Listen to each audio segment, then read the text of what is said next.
Hi, welcome to the Baltimore Metro MarketWatch, brought to you by RBI, Real Estate Business Intelligence, an MRIS company.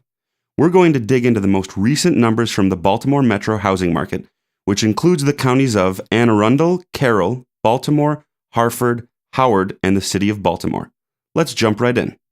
As far as the numbers go, we're still playing on an uneven field with uniquely strong activity from last year's tax credit and fairly slow activity since the end of this year's tax credit. Newspapers warn of possible foreclosure moratoria, job growth is just barely in the black ink, and the midterm election cycle brought new leadership to Washington. Buyers are still armed with access to cheap loans and strong negotiating power. Recovery continues to crawl forward nationally. Locally, pending sales were down 16.4% from last October to arrive at 1,977 contracts written. Because of the effect of the 2009 tax credit, 2008 can serve as a better baseline. Since then, there was just over 32% more purchase activity this October than there was in October of 2008. Inventory levels were up 8.2% from last October as the number of active listings for sale grew to 19,928 units. Again, since 2008, inventory has actually shrunk by 4.2%.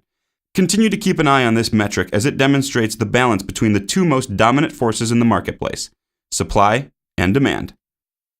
Prices posted a welcomed 3.6% gain, which speaks to the strength of the Baltimore market. The October median sales price of $243,250 was nearly $10,000 higher than last year at this time. In the face of diminished purchase activity, that's a major win. It could also simply mean that, of the people buying homes, more tended to cluster in higher price brackets. Negotiations continue to favor buyers as the percent of original list price received at sale checked in at 90.7%.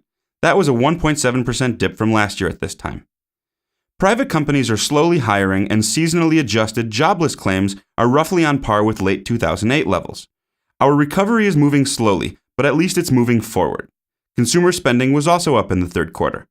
The latest GDP growth figures, everyone's favorite light reading, show an inflation-adjusted 2% third quarter growth rate, which barely beat the 1.7% growth rate for the second quarter. We need 2.5% to 3% growth to affect unemployment. We're close, but we're not quite there. Stronger economic growth will drive new household formations and instill the confidence needed for current homeowners to move up and for current renters to consider ownership. That's the Baltimore Metro Market Watch for this month. Tune in next month for the latest.